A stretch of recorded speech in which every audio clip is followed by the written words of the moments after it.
नागौर में अभिनव महाकुंभ का आयोजन। अभिनव राजस्थान पार्टी द्वारा 2 अक्टूबर 2023 को प्रेस वार्ता में बताया, अभिनव राजस्थान पार्टी पिछले 5 वर्षों से जनहित के कई मुद्दों को लेकर अभियान छेड़े हुए है। फसल बीमा योजना, कृषि मंडी व्यवस्था, पुलिस सुधार, पंचायत सुधार, बेसहारा बच्चों की व्यवस्था, ट्रक ड्राइवरों की सुविधा, खेजड़ली, पीने का पानी, टोल व्यवस्था, पेयजल व्यवस्था, सांबर झील आदि मुद्दों पर पार्टी ने बहुत काम किया है। सोजत की मेहंदी को फसल का दर्जा दिलवाने का काम पार्टी ने किया। फसल बीमा योजना को लोकप्रिय बनाकर किसानों को अरबों रुपया क्लेम के रूप में दिलवाया है। पिछली खरीफ सीजन में नागौर जिले को पहली बार लगभग 300 करोड़ रुपए का रिकॉर्ड क्लेम मिला है, जो अभिनव राजस्थान पार्टी की बड़ी सफलता रही है। अब पार्टी की ओर से नागौर में एक महाकुंभ का आयोजन किया जा रहा है। 2 अक्टूबर को महात्मा गांधी की जयंती पर आयोजित इस महाकुंभ का मुख्य ध्येय जनता का राज स्थापित करना। या तो कि नागौर से 1959 में पंचायती राज व्यवस्था का उद्घाटन हुआ था, पर आज भी जिले के प्रमुख से लेकर वार्ड पंच तक बिना काम बैठे हैं। खेती, पशुपालन और कुटीर उद्योग के विकास में पंचायत राज व्यवस्था नाकाम हुई है। ये महात्मा गांधी के ग्राम स्वराज के सपने का अपमान है। भारत की संसद द्वारा किए गए संशोधन का भी अपमान खुलेआम किया जा रहा है।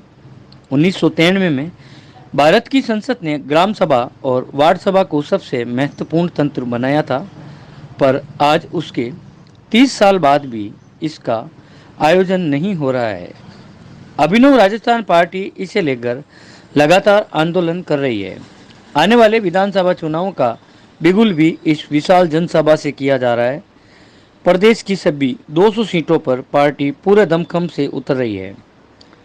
इस महाकुंभ में पूरे प्रदेश से लगभग 1 लाख लोग भाग ले रहे हैं। इस महाकुंभ में पार्टी द्वारा आने वाले चुनाव से जुड़े कई नीतिगत निर्णय भी लिए जाएंगे। महाकुंभ में पार्टी की रीति नीति के अनुसार मंच पर कोई नहीं बैठेगा और सभी प्रतिभागी खास होंगे।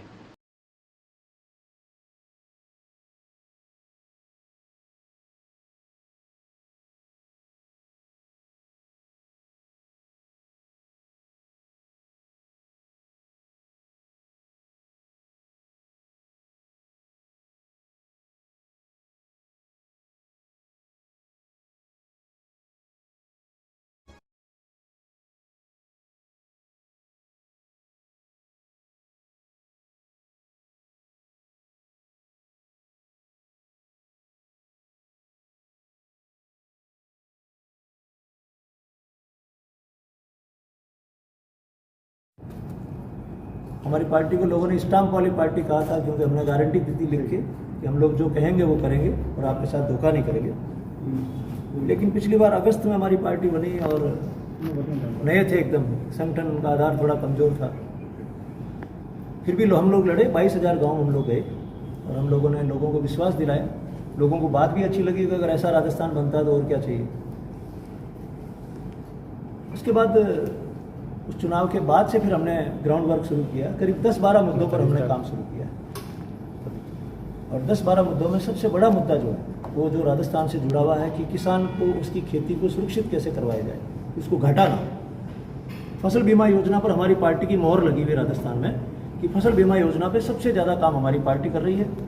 आज भी ये सब लोग जब टिकटों के चुनाव के चक्कर में घूम रहे हैं, हमारा कार्यकर्ता गाँव-गाँव में खड़ा, नागौर के गांव में खड़ा है, भीलवाड़ा के गांव में खड़ा है, झालावाड़ के गांव में खड़ा है। डेली खूब सारी हमारे पास फोटो जाते हैं, साहब मैं यहाँ पे फसल कटाई करा रहा हूँ, मैं यहाँ पे फसल कटाई करा रहा हूँ। और हमारी मेहनत का नतीजा है कि पिछली बार खरीफ के मौसम में नागौर को रिकॉर्ड क्लेम मिला था 280 करोड़ रुपया, जो कभी नहीं मिला। 30 करोड़ 50 करोड़ ये हाईएस्ट होता था। हमने जब फसल कटाई कराई तो पहली बार पता लगा क्लेम ऐसे मिलता है क्या, वरना लोग ये सोचते थे कि प्रीमियम बढ़ते हैं, क्लेम कभी आता नहीं। उसके बाद हमने बछड़ों के लिए कार्यक्रम शुरू किया और नागौर के लिए इतना प्रासंगिक बन जाता है मुद्दा कि जहाँ पर 3 बड़े मेले बढ़ते थे स्टेट लेवल के, वो सारे मेले बर्बाद हो गए। बछड़े रोड पे घूम रहे हैं, सड़कों पे खड़े हैं। हम 3 साल से लगातार इस मुद्दे को लेकर चल रहे हैं और हमारी एक आदत है कि हम मुद्दों को लेकर चलते हैं तो सरकार को ये नहीं कहते कि ज्ञापन दे रहे हैं ये करो। हम लोग पूरा डिटेल्ड समाधान देते हैं कि हमारे पास ये रिकॉर्ड है, हमारे पास ये जगह है, हमारे पास ये पैसा है, सरकार का ऐसे करें तो ऐसा हो सकता है। बछड़ों को लेकर पिछली बार दिसंबर में हम लोग उतरे मैदान में, स्टेचू सर्कल जयपुर में हमने एक लंबी चेन बनाई 5 किलोमीटर की, और सरकार को ये कहा कि इनका ध्यान दो। ये बहुत छोटा इशू नहीं है बछड़ों का, आपको लग सकता है, लेकिन रोड पे खड़े हैं, सड़कों पे घूम रहे हैं, गलियों में परेशानी कर रहे हैं, बूढ़े बुजुर्गों को पटक रहे हैं उठा उठा के, और आप इसके बारे में कोई बात नहीं करते। और आप सब लोग अच्छी तरह जानते हैं, पत्रकार बंधु, के बछड़ों के बारे में कोई पार्टी बात नहीं कर रही। आपने कभी किसी को नहीं सुना होगा कि ये समस्या है राजस्थान की, जबकि दिख रही है रोड पे। ना फसल बीमा के बारे में कोई पार्टी बात कर रही है। तो उस मुद्दे को लेकर हम यहाँ तक तो आ गए कि बछड़ों को, गोचर को, नरेगा को और गौशाला को, इनको आपस में जोड़ दिया जाए। और नागौर के लिए इसलिए इम्पोर्टेंट है कि राजस्थान में जितनी भी गौशाला हैं, मैं धन्यवाद दूंगा नागौर जिले के लोगों का, गांव-गांव में जो बैठे हैं, जितनी भी राजस्थान में गौशालाएं, उसमें से आधी गौशालाएं नागौर में, मतलब 2500 लगभग गौशालाएं, उसमें से 1263 गौशालाएं नागौर जिले के अंदर है। तो ये एक बहुत बड़ी बात है कि नागौर के समाज ने तो हिम्मत नहीं आ रही है, लेकिन सरकार का साथ नहीं दिया, तो बछड़े घूमने लग गए। तो हमने इसका एक तो समाधान बताया, गोचर का डेवलपमेंट करो। हजारों बीघा गोचर हमारे पास पड़ी है, और हमने उसका कैलकुलेशन लगाया कि 1 बीघा गोचर को डेवलप करने में कितना रुपया लगता है, और उसमें आप कितने जानवरों को पाल सकते हैं, और आपको कितना रुपया कहाँ से आएगा। हमने कहा नरेगा का पैसा जो आप लगा रहे हो खड्डे खोदने में, उसको चेंज कर दो और इस काम में लगा दो। जगह हमने बताई 20 लाख हेक्टर भूमि पड़ी। फिर एक हमारी नवाचार की योजना कि बछड़ों से बिजली बना सकते हैं। बछड़े को आप गोल गोल ऐसे घुमाओगे, उससे बिजली बनती है, और 20 बछड़े एक गांव की पूरी बिजली को दे देंगे आपको जितनी चाहिए। और बछड़ा जब बिजली बनाता है तो उसके ऊपर खर्चा आता है 100 रुपया रोज का, वो 200 रुपये की बिजली आपको देता है। और बहुत बड़ी टेक्निक नहीं, हम लोग चांद पे जाके पानी ढूंढ रहे हैं बिना मतलब, उसकी बजाय इस बछड़े को आप ऐसे घुमाओगे तो उससे बिजली बन जाती है आराम से। और ऐसे हमने प्रोजेक्ट उनको कर करके दिखाए। गोचर हमने रायबलवाड़ा, यहाँ ओसिया के पास में गांव है, वो हमने गांव के लोगों के साथ मिलकर डेवलप करके बताई है कि ऐसे गोचर डेवलप की जाती है और ऐसे बछड़े चरेंगे। लगभग 1200 बीघा गोचर वहाँ पे डेवलप हो गए। फिर हम लोग गए पाली में, वहाँ पे मेहंदी होती है, आप लोग मेहंदी को यूज़ करते हैं। मेहंदी के बारे में बहुत कम लोग जानते हैं कि अभी भी मेहंदी को गवर्नमेंट फसल नहीं मानती, उसको क्रॉप ही नहीं मानती है। जब आप उसको क्रॉप ही नहीं मानते तो सरकारी विभाग की कोई सहायता उन किसानों को नहीं मिलती है। लोगों ने मेहंदी की खेती छोड़ छोड़ के बाहर जाना शुरू कर दिया। हम लोग गए वहाँ पे पाली में, हमने मूवमेंट उठाया, और 1 साल का नतीजा है कि आपकी नागौर की इस पार्टी ने जाके पाली में और मेहंदी को फसल का दर्जा दिलाया। वहाँ के लोगों ने बड़े बड़े बोर्ड लगाए अभिनव राजस्थान पार्टी के नाम से कि इन्होंने मेहनत की और मेहंदी को फसल घोषित किया। इस साल पहली बार फसल बीमा हुआ मेहंदी का, जो अभी तक नहीं होता था।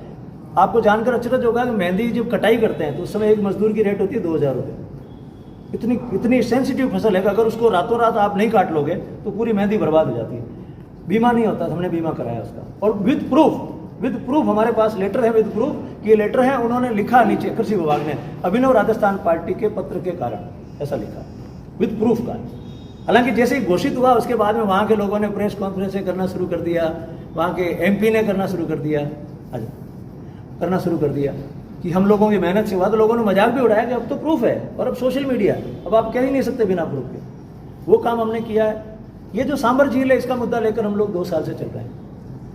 आप लोगों को पता हो या ना हो, ये सांबर झील जो है, इस पर केंद्र सरकार का अवैध कब्जा है। और जो राजस्थान के लोग, आसपास के लोग नमक बनाते हैं, उसको अवैध कहा जा रहा है। हमने इस मुद्दे को लिया, हमने उनको कहा आप तो एक कागज बता दो कि ये झील आपकी है। और पहली बार अभिनव राजस्थान पार्टी की मेहनत से ये साबित हो गया कि झील इनकी नहीं है, ये झील राजस्थान सरकार की है। इनको लीज पे दी थी, लीज का टाइम खत्म हो गया, अब राजस्थान सरकार को वापस मिलनी चाहिए, लेकिन सरकार ढीली है, ये ले नहीं पा रही है। और आसपास के जो लोग हैं वो उसमें से नमक बनाते हैं, ऐसा लग रहा है चोरी कर रहे हैं, जबकि हमारा पारंपरिक अधिकार है। 1000 साल से हमारी झील है, और ये हमारा नागौर और सांबर इसके लिए जाना जाता है। जब चौहान लोग यहाँ पे रहते थे, इस झील के कारण कमाई होती थी। फिर हमने मकराना के मार्बल का मुद्दा लिया, उसको भी हमने एक धरोहर माना। उसकी तह में गए कि आखिर मार्बल बर्बाद क्यों हो रहा है, मकराना का मार्बल जिसका इतना बड़ा नाम था। तब हमको पता चला कि 2002 में राजस्थान की गवर्नमेंट चुपके से कुछ दलालों के साथ मिलके मार्बल की परिभाषा ही बदल दी, मकराना बर्बाद हो गया। हमने वहाँ से उस बात को वापस उठाया कि ये धरोहर है हमारी, मार्बल हमारी धरोहर है, सांबर का नमक हमारी धरोहर है, सोजत की मेहंदी हमारी धरोहर है। इस पर हमने खूब काम किया। आपको पता होगा, आप जो मेहंदी यूज करते हैं, ये सारी मेहंदी नकली है। बाजार में जब यूज करते हैं, जो भी मेहंदी ऐसे काली काले से रंग आता है, दैट मीन्स वो बिल्कुल नकली है। आप महिलाओं को बता सकते हैं कि वो नकली मेहंदी यूज कर रहे हैं, उसमें केमिकल है, उससे चमड़ी खराब होती है। ओरिजिनल मेहंदी होती है एकदम लाल सुर्ख रंग की होती है, अलग तरह से वो होती है, उसका तो मामला ही अलग है। उसके आयुर्वेदिक वो हैं कई उपयोग। फिर गंवार पे हमने काम किया कि ये जो गंवार है, ये 6000 रुपये क्विंटल जो बिक रहा है गलत है।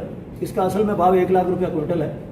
और हम लोग खुशनसीब हैं कि ग्वार केवल और केवल नागौर में, जोधपुर में, बाड़मेर में होता है। पूरी दुनिया में कहीं ग्वार होता ही नहीं। तो जहाँ तेल की इकाइयाँ खोदते हैं वहाँ पर इस ग्वार का उपयोग होता है। लेकिन जो होल्डर्स हैं, बड़े बड़े पूंजीपति लोग हैं, वो 3-4 साल का स्टॉक खरीद के अपने यहाँ रख लेते हैं और यहाँ के किसान को फायदा नहीं मिलता। उस पर हमने जन जागरण किया, उसके लिए तो हम जाने जाते हैं। आप राजस्थान किसी गांव में जाकर बोलोगे ग्वार का भाव, तो आपको बोलेंगे अभिनव राजस्थान पार्टी को पता है। अंदर अंदर रह के हमने खूब सारा काम किया। फिर हम ट्रक ड्राइवरों के साथ खड़े हुए और ट्रक ड्राइवरों के लिए हमने जगह जगह होर्डिंग्स लगाए, उनके पोस्टर लगाए कि इनके साथ आप ऐसा क्यों करते हो। पहली बात, आप इनको लूटते हो, फिर इनको कोई सुविधा नहीं है। कोई ट्रक ड्राइवर अपने घर से निकलता है 15 दिन के लिए, तो कहीं उसको सुविधा नहीं है। इतना टोल देता है, इतना तेल वो लेता है, इतने टायर वो लेता है, लोग कहीं भी सुविधा नहीं है। तो अधिकतर ट्रक ड्राइवरों को पाइल्स की बीमारी, क्योंकि वो रुक नहीं सकता। जब तक सुरक्षित जगह नहीं मिलेगी, उसके बाद पैसा भी होता है, रुक नहीं सकता। उनकी बात पहली बार अभिनव राजस्थान पार्टी ने उठाई कि इनको भी सुविधा चाहिए। ये भी हमारे आर्थिक मोर्चे के सिपाही हैं। ये कम नहीं है, आपका माल एक जगह से दूसरी जगह ढोते हैं, इनको आप इज्जत नहीं देते हो, नीचे उतारते हो, गाली गलौज करते हो, डंडे मारते हो इनके उस पर। ये ठीक नहीं है। उनके साथ हम लोग खड़े हुए। फिर हम लोग प्रवासी राजस्थानी जो बाहर रहते हैं राजस्थान से, उनके साथ खड़े हुए। ये हमारा 2-3 साल का काम है जो आपको बता रहा हूँ। 60 लाख राजस्थान के ऐसे युवा हैं जो बाहर रहते हैं। ये संख्या कम नहीं है। 60 लाख की संख्या सऊदी अरब में रहता है, कुवैत में रहता है, महाराष्ट्र में रहता है, कर्नाटक में रहता है। वो अपने घर परिवार को छोड़ के यहाँ से गया है। उसके बारे में हम कभी सोचते भी नहीं है कि वो वापस कैसे आएंगे, जबकि हम लोगों को पता है कि सऊदी अरब ने एक नीति बनाई है, दुबई ने नीति बनाई है कि 2030 तक उनको अपने स्थानीय लोगों को रोजगार देना। फिर ये हमारे भाई वहाँ से निकल के आएंगे, इनकी क्या हालत होने वाली है। उस पर केवल आपकी अभिनव राजस्थान पार्टी ने काम किया। ऐसे खूब सारे मुद्दों पर हमने पूरे साल, 2 साल से हमने लगातार काम किया है और सरकार को जगाया है, और सारा ऑन रिकॉर्ड है। संसाधन हमारे पास कम है, हम इस मोबाइल से ज़्यादा काम चलाते हैं। संसाधन कम है, इसके कारण से हम इससे काम चलाते हैं। लेकिन काम हमने इतना किया है कि और कोई पार्टी इसके बारे में सोच नहीं सकती। अब ये जो हमने काम किया है, तो इसकी परीक्षा होगी कि हमारा काम बोल रहा है लोगों में, नहीं बोल रहा है। तो परीक्षा होती है किसी मीटिंग से। अब 2 अक्टूबर को यहाँ पर वो मीटिंग होने वाली है, और ये जितनी भी पार्टियां घूम रही है, कोई रथ लेके घूम रही है, कोई कुछ लेके घूम रही है, आप लोग उस घटना के गवाह बनेंगे। कितनी बड़ी मीटिंग किसी पार्टी की अभी तक नहीं हुई। इतने ज़्यादा लोग, जहाँ जहाँ गाँव में हमने उनके साथ रहकर काम किया है, वो सारे लोग यहाँ पे इकट्ठे हो रहे हैं। 2 अक्टूबर हमने इसलिए चुना है क्योंकि 2 अक्टूबर को हमारा एक मुद्दा दूसरा ये भी है कि हम वार्ड सभा को चाहते हैं, वार्ड सभा बहुत मजबूत हो। उस पर हमने खूब काम किया। हमने यहाँ धरना दिया, हमने बीकानेर में धरना दिया, उनको लिख के दिया। यहाँ प्रमुख साहब से मिल के आए कि आप किस काम क्या आपका, आप गांव गांव में घूमो, गांव को संभालो, पंचायती राज व्यवस्था। नागौर में जिला प्रमुख ये अगर ये बोलता है कि मेरे पास कोई काम नहीं, मेरी कोई बात नहीं मानता, इसका मतलब क्या पंचायती राज खत्म हो गया। यहाँ के अधिकारियों ने कहा हम पंचायती राज का एक संग्रहालय बनाएं, तो मैं उन पर हंसा। मैंने कहा आप संग्रहालय बना के इसमें रख दो, क्योंकि आपसे चला तो है नहीं है। तो 2 अक्टूबर को यहाँ कार्यक्रम करना हमको, वो इसलिए करना है कि यहाँ से नेहरू जी ने उद्घाटन किया था 1959। पूरे भारत में पंचायत राज व्यवस्था होना चाहिए, गांव का राज गांव को सौंपना है। किसको समर्पित किया था? महात्मा गांधी को। महात्मा गांधी क्या चाहते थे? बहुत कम लोग जानते हैं महात्मा गांधी का असल सपना क्या था। बाहर से जैसे मोदी जी का, उनका सफाई का सपना था, ये एक छोटी सी बात पकड़ के वो लेके आए। महात्मा गांधी का सबसे बड़ा सपना था ग्राम स्वराज्य, जो उन्होंने लिखा था। जब उनसे पूछा था गांधी जी आपका भारत कैसा होगा, आप क्या सपना देखते हैं, क्योंकि वही एक आदमी था जिसकी फिलोसफी पे सारा कुछ मूवमेंट खड़ा हुआ। उनसे पूछा कैसा भारत होगा, तो उन्होंने कहा मेरा भारत वो होगा जिसमें गांव का राज होगा, गांव अपना राज खुद करेगा। ग्राम स्वराज्य उनकी किताब का नाम है। उसमें डिटेल में उन्होंने बताया कि हमारे गांव कैसे होंगे, और ये पंचायती राज व्यवस्था उसी सपने को पूरा करने के लिए बनाई गई। लेकिन उस सपने और पंचायती राज के बीच में इतना गैप हो गया है। अब पंचायती राज का मतलब सिर्फ नरेगा हो गया। लेकिन वो जो काम महात्मा गांधी ने सोचा था, हमारी खेती, हमारा पशुपालन, हमारे कुटीर उद्योग, उनके बारे में किसी ने सोचा। आप गांव में जाके किसी दर्जी को पूछिए, किसी सुनार को पूछिए कि आपके लिए सरकार ने कभी कुछ सोचा है क्या, वो कहेगा मेरे लिए तो किसी ने आज तक बात ही नहीं की। दैट मीन्स महात्मा गांधी ने जो सोचा था प्रोडक्शन गाँव में होगा, फिलोसफर आदमी थे वो, गाँव में प्रोडक्शन होगा, वो शहर में जाएगा, शहर मजबूत होंगे, शहर मजबूत होंगे, हमारी इंडस्ट्री मजबूत होगी। इतना ज़्यादा 100 साल पहले का उनका विजन था। आज भी सही है, लेकिन चीन ने पकड़ लिया उनके फॉर्मूले को। जो कम्युनिस्ट कंट्री कहलाता उसने गांधी जी वाला फॉर्मूला पकड़ लिया, अपने गाँव को मजबूत कर दिया। गाँव में साइकिल बनती है, गाँव में हर चीज़ बनती है, चीन मजबूत हो गया। हम लोग अभी भी गांधी की फिलोसफी पर नहीं चल रहे हैं। हम पैसा ऊपर ही ऊपर फेंके जा रहे हैं, गाँव को कमजोर करते जा रहे हैं, और आदमी गाँव छोड़ रहा है, युवा गाँव छोड़ रहा है, परिवार गाँव छोड़ रहे हैं, गाँव कमजोर हो रहा है। इसलिए नागौर से कर रहे हैं, इतिहास दोहराने की बात कर रहे हैं हम 2 अक्टूबर को यहाँ पे, कि ये वही जगह है जहाँ से वो सपना देखा था महात्मा गांधी का। और पहली बार महात्मा गांधी की जयंती इतनी बड़ी संख्या में मनाई जाएगी जिसके बारे में किसी ने सोचा भी नहीं। ठीक है, प्रधानमंत्री जाके उनको माला पहना देते हैं, हमारे ये मुख्यमंत्री ये करते हैं कई बार क्लेम कि मैं गांधीवादी हूँ। जो दिन में 25 लाख रुपए के हवाई जहाज से उतरते हैं यहाँ पे जयपुर से जोधपुर के बीच में, और वो गांधीवादी बनते हैं। गांधी जी ने कहा था कि सरकार का पैसा ऐसे खर्च करना जैसे आपका खुद का पैसा। तो वो वहाँ से जयपुर से नागौर आप देखो, कभी कार से भी तो आ सकते हैं, ज़्यादा खर्चा नहीं हो, 5-7 हज़ार में काम हो सकता है। उसकी जगह आदमी 25 लाख खर्च करके अपने आप को गांधीवादी कहते हैं। ऐसे ही प्रधानमंत्री अपने आप को गांधीवादी कहते हैं। तो गांधी जी की एक भी बात पे ना तो प्रधानमंत्री ने कुछ किया है, जो गांधी जी के नाम पे इन दिनों खूब सारा वो काम करने का दिखावा करते हैं, और ना मुख्यमंत्री ने किया। यानी गांधी जी का ग्राम स्वराज का काम आपने नहीं किया। गांधी जी का सादगी से जीना, आप बिल्कुल सादगी से नहीं, राजा महाराजा से भी ज़्यादा पैसा आप खर्च कर रहे हैं। और कुटीर उद्योगों के बारे में आप कुछ भी नहीं कर रहे हैं। हमारे हाथ कारीगर बर्बाद हो रहे हैं। नागौर तो उनका गढ़ है, आप किसी से जाके पूछ लो तुम्हारे लिए सरकार ने क्या किया, वो बोले कुछ नहीं किया हमारे लिए। तो वो जो काम सोचा था उन्होंने, और ग्राम सभा का काम, वार्ड सभा का काम बिल्कुल बंद है। आप गांव में जाके किसी वार्ड पंच को पूछ लो आपका क्या काम है, वो कहेगा मेरा तो कोई काम ही नहीं है। आप इलेक्शन करा रहे हो वार्ड पंच का, क्यों करवा रहे हो? नियम क्या है? नियम यह है कि वार्ड पंच के हाथ में पूरी सत्ता रहेगी वार्ड की। 93 का एक्ट यह कहता है कि वार्ड पंच MP MLA से ज्यादा मजबूत होगा और वार्ड सभा में किया गया निर्णय फाइनल होगा। 30 साल के बाद भी वार्ड पंच कहता है मेरे पास कोई काम नहीं, उसको कोई पूछ भी नहीं रहा। वो काम भी हमने लिया है। पुलिस सुधार को लेकर हमने खूब सारा काम किया है। तो काफी 10 साल से हम उस पर काम कर रहे हैं कि जो पुलिस अधिनियम 2007 बन गया, इसको लागू करो यार। कब तक ये पुलिस और जनता के बीच में डिस्टेंस रहेगी? लोग अभी तक भी नहीं जानते कि CLG क्या होती है। आप लोग भी जाके CLG को कवर करके आते हैं, और वहाँ पे डिप्टी साहब बैठे होते हैं, यहाँ पे थानेदार जी बैठे होते हैं, यहाँ पे कोई बैठे होते हैं, बिल्कुल इलीगल है। CLG का मतलब है यहाँ पब्लिक का आदमी बैठेगा, यहाँ हमारे वो सचिव हैं थानेदार, वो बैठेंगे, वो बताएंगे हम क्या क्या काम कर रहे हैं, हर महीने में आके वो लोगों को बताएंगे। अब यहाँ तो अभी भी इतना खौफ है। CLG में जो मेंबर है उसने अभी तक ये कागज नहीं पढ़ा कि मेरा ड्यूटी क्या है। वो भी सोच रहा है ठीक है थानेदार जी से राम राम कर रहा हूँ, चाय पी रहा हूँ। अपनी ड्यूटी पढ़ के नहीं जाता हमारा नागरिक कि मेरी ड्यूटी क्या है, मैं क्यों जा रहा हूँ CLG में। तो उसकी ड्यूटी आज तक किसी ने नहीं बताई। काम भी इनसे नहीं हो रहा है। मतलब इन 60-70 सालों में इनसे कुछ ही एक भी काम ऐसा नहीं हुआ जिस काम को दिखा सकते हैं कि जिससे लोगों का जीवन बेहतर हुआ।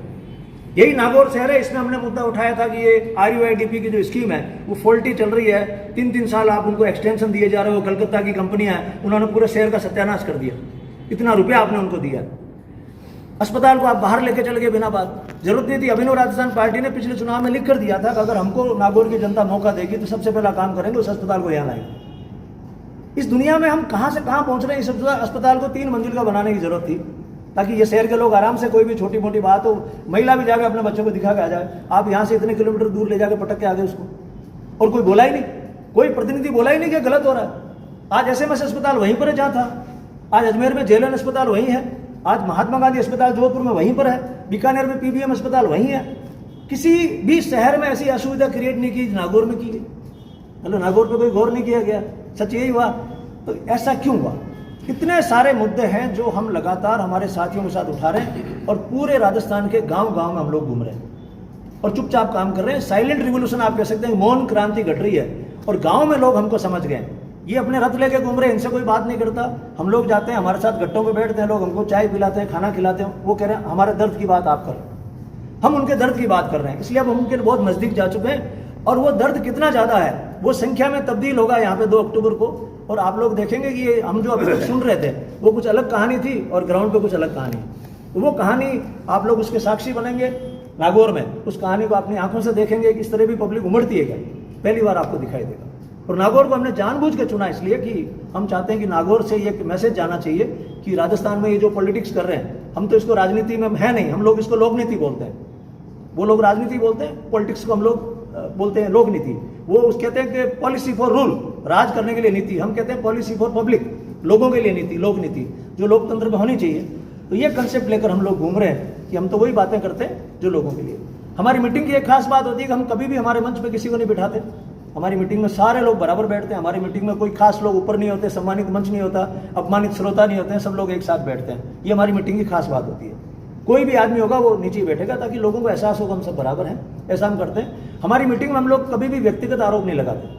ये हमारी खास बात है। हम किसी भी नेता पे कोई व्यक्तिगत आरोप नहीं लगाते, और एक गरिमा से नीचे हम कोई बात नहीं करते। आरोप लगाते हैं व्यवस्था पे। ये व्यवस्था पुलिस की ठीक नहीं है, ये व्यवस्था कॉलेज की ठीक नहीं है, इन पे आरोप लगाते हैं। लेकिन किसी व्यक्ति के ऊपर उसका चरित्र हनन करना, वो भाषा बोलना, इस तरह के हम लोग कभी भी नहीं बोलते। और लोगों को हमारी बात बहुत पसंद आई। जबकि होता यह है कि जो कई पॉलिटिशियंस हैं, मैं देखता हूँ गालियाँ वालियाँ बोलने की आदत है उनकी। अभी मैं 2-4 को सुन रहा था, इधर लोग बोल रहे हैं गालियाँ वालियाँ। उनको लग रहा है कि लोगों को गालियाँ पसंद है, क्योंकि लोगों को गालियाँ पसंद नहीं है। लोग कह रहे हैं हम आपकी बात सुनना चाहते हैं, ढंग से सुनना चाहते हैं। तो जैसे कहते हैं ना भाई, फिल्में अगर बेकार आएंगी तो वो बहुत ज़्यादा हिट होंगी, लोग ऐसा कहते हैं हार मान के। लेकिन जो अच्छी फिल्म बनाता है, मान लो लगान फिल्म बनाई है, या ये जवान फिल्म बनी है, पठान फिल्म बनी है, गदर 2 बनी है, फिल्में ऐसी हिट होंगी।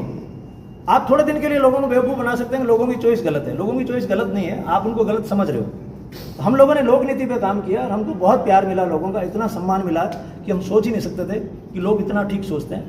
तो नागौर में 2 तारीख को आपके सामने नज़ारा होगा और मैं आपको गारंटी दे रहा हूँ कि इस चुनावी प्रक्रिया में जितने भी लोग मीटिंगें कर रहे हैं, सारी पार्टियां कर रही है, उनकी अटेंडेंस देख लीजिए और हमारी अटेंडेंस को आप कैमरा कहीं भी घुमा के देखना। कुर्सियों खाली की जो फोटो आती है वो भी आप देखते हैं और हमारी में आप देखना कि कहीं आपको खाली कुर्सी मिल जाए या आपको लग जाए कि आज पब्लिक कम है, कम दिखाई दी है, तो हम वैसे ही आपकी बात को स्वीकार कर लेंगे, हमारे साथ लोग नहीं।